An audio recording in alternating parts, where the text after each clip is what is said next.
안녕하세요 여러분. 책을 읽어주는 아니아니라고 합니다. 여러분, 오늘은 5탄을 준비했고요. 제 목소리가 지금 많이 허스키하죠. 제가 지금 감기에 걸린 건지 모르겠는데 자고 일어나서 보니까 감기에 걸린 거는지 모르겠는데 약간 목소리가 허스키해졌어요. 아무튼 다들 마스크 꼭 착용하시고, 그리고 거리두기 하는 거 잊지 마세요. 그러면 오늘도 잘 들어주세요. 시작합니다.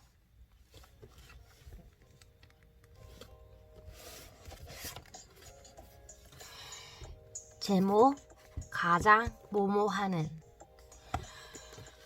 가끔 이런 친구들이 신기하게 느껴질 때가 있다. 짜장, 짬뽕, 물냉면, 비빔냉면처럼 무언가를 선택해야 하는 순간, 단인 초의 망설임도 없이 바로 대답하는 친구들. 무언가를 선택하고 결정하는 일, 내겐 쉽지 않으니까. 짜장, 짬뽕, 물냉면, 비빔냉면, 엄마가 좋아, 아빠가 좋아. 이런 이지선 단역 문제도 쉽지 않은 나에게 정말 어려운 질문이 있으니, 그건 바로 가장 모호한 것은 이런 유의 질문이다. 가장 좋아하는 색은, 가장 좋아하는 영화는, 가장 좋아하는 노래는, 가장 좋아하는 음식은. 늘 곤란하다. 그동안 읽은 책들 중에서 좋았던 것이 한두 권이어야지. 각각 다른 매력이 있는 건데, 무엇이 더 낫고 무엇이 더 못하고 비교 자체가 안 되는 건데, 그렇게 그 중에서 딱 한 권을 꼽느냐 말이다. 그래서 가끔은 가장 모호한 것이란 질문에 너무나 쉽게 대답하는 사람들을 보며 신기하기도 하고 꼬치꼬치 캐묻고 싶은 마음도 든다. 정말 A가 좋아? 가장 좋아? 그럼 B는? 너 저번에 C도 좋다고 했잖아. A가 좋아, C가 좋아. 정말 내가 가장 좋아하는 게 A 맞아? 다시 한번 잘 생각해보라고. 그래서일까? 이렇게 말하는 사람들 또한 난 정말 신기하다. 이제와 생각해보니 내가 가장 사랑했던 사람은 그때 그 사람이었던 것 같다.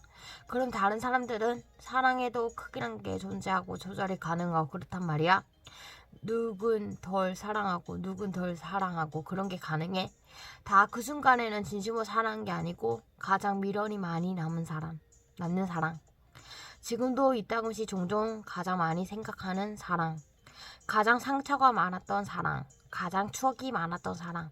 뭐 이런 거라면 모르겠지만 가장 사랑했던 사람이란 잘 모르겠다. 우리는 지나간 사랑을 미화시키거나 퇴색시켜 조작된 기억을 간직하게 되는 경우도 많으니까. 그저 이런 마음은 든다. 가장 사랑했던 사람, 그건 잘 모르겠고, 지금 내가 가장 많이 사랑하는 사람, 그런 사람을 갖고 싶다는 마음. 제목, 고속버스. 고속버스를 타본 게 얼마만인지 모르겠다. 요즘은 웬만하면 승용차로 움직이게 되니까 정급할 땐 KTX나 비행기를 타고 나니까. 조금 더 어렸을 땐 차에서도 책을 곧장 보곤 했는데 책을 펼치자마자 속이 울렁울렁 바로 덮었다. 창밖이나 구경해보고 싶었지만 플라스틱 커튼 열자마자 쏟아지는 아침 햇살. 눈이 따갑다.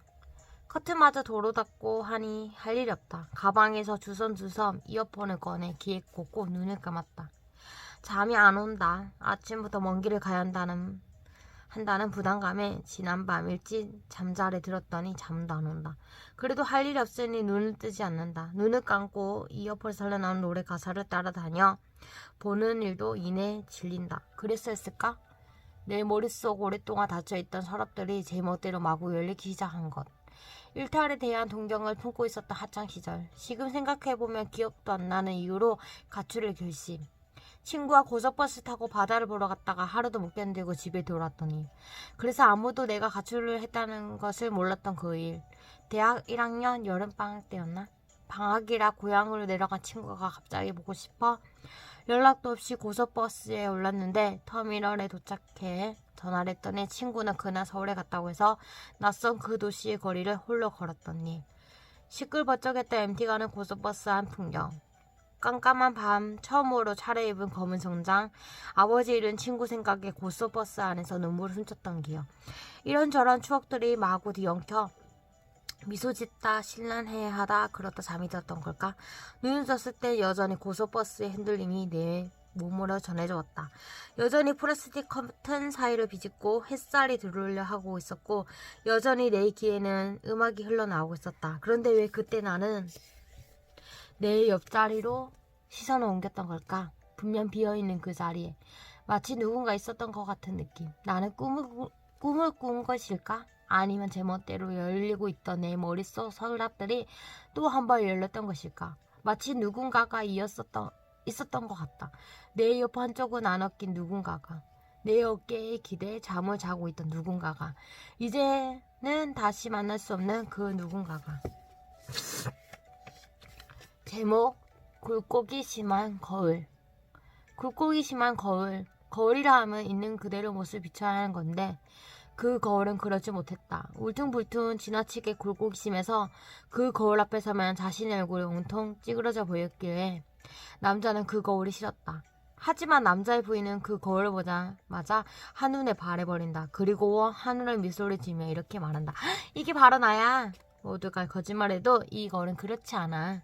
여자가 그 거울에 반해버린 이유, 남자는 거울 속에 미친 여자를 보고서야 알게 된다. 거울 속에 남자가 한 번도 만난 적 없는 눈부시고 아름다운 여인이 서 있었으니까. 거울의 굴곡이 여자의 얼굴을 온통 비틀고 변형시켜 우연히도 아름다운 여인의 모습을 만들어냈기 때문이었다. 어떤 소설 이야기, 그 소설을 보고 나니 궁금해졌다. 내 진짜 얼굴은 어떻게 생겼을까?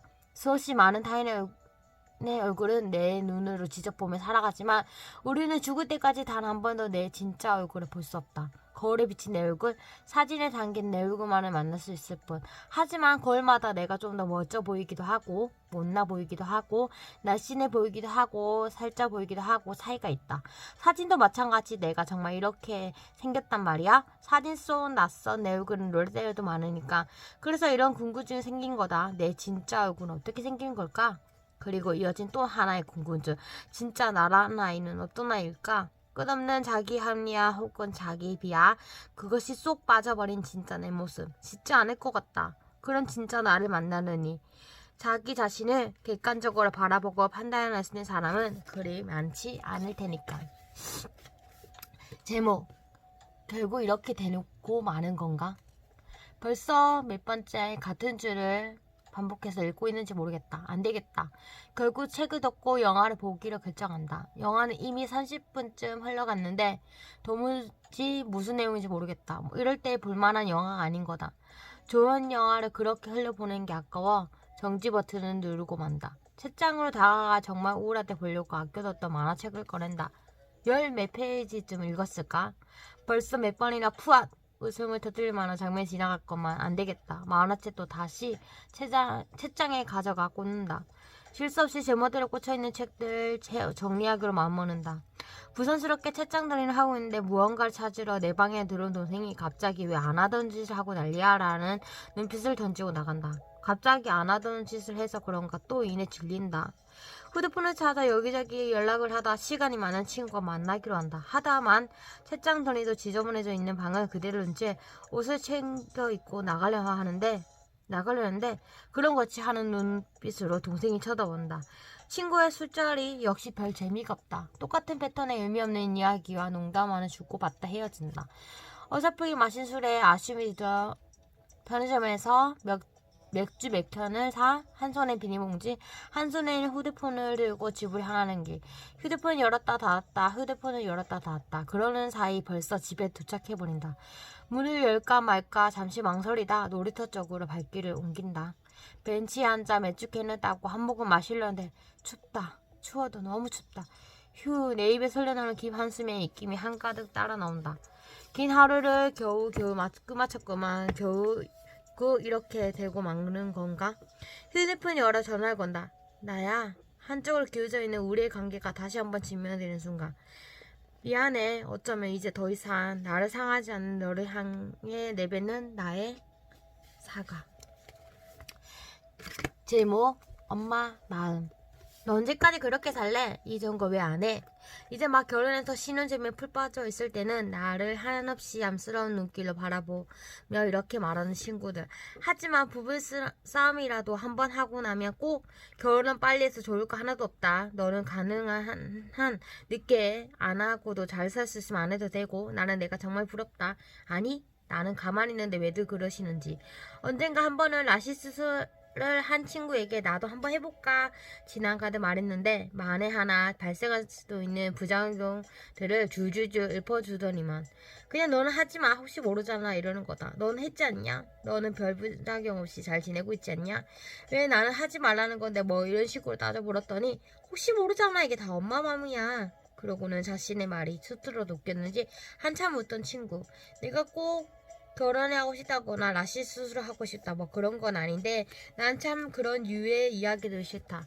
내가 해봐서 하는데 이렇게 시작해서 그러니까 너는 하지마 이렇게 끝나는 이야기들.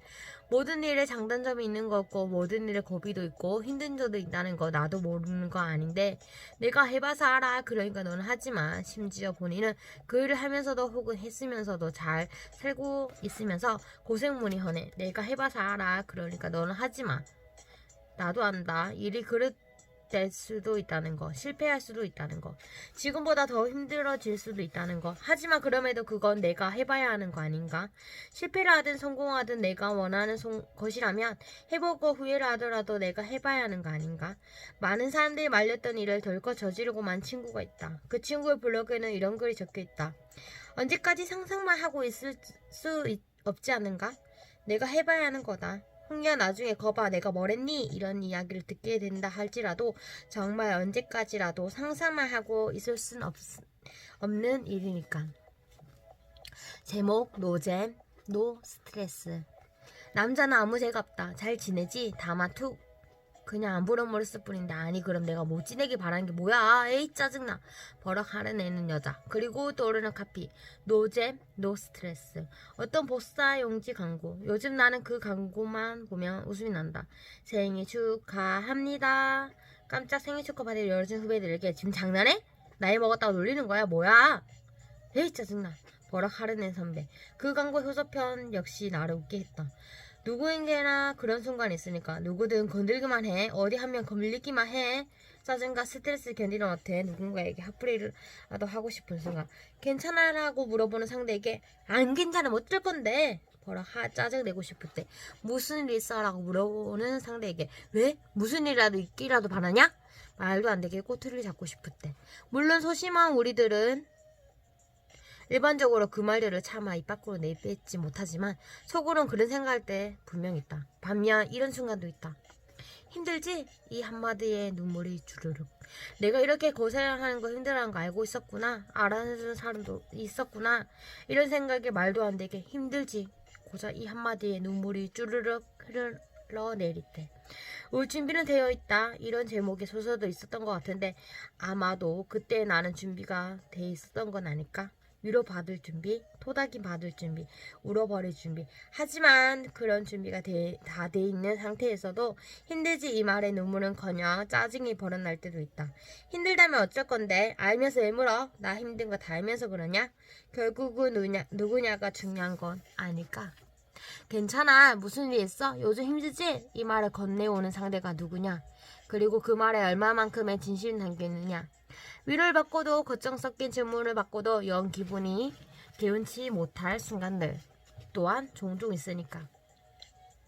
넌 왜 슬픈 얘기를 웃으면서 해? 난 왜 한참 슬픈 얘기를 웃으면서 해? 조금은 짜증스러운 말투로 친구에 물은 적 있다. 친구는 조금 놀란 듯 내 얼굴을 많이 바라봤고 잠시 후 다시 웃으며 이렇게 말했다. 그러면 울면서 하리? 그게 또 짜증날걸? 늘 웃음을 잃지 않는 친구가 좋았다. 그 친구와 함께하는 시간은 항상 즐거웠다.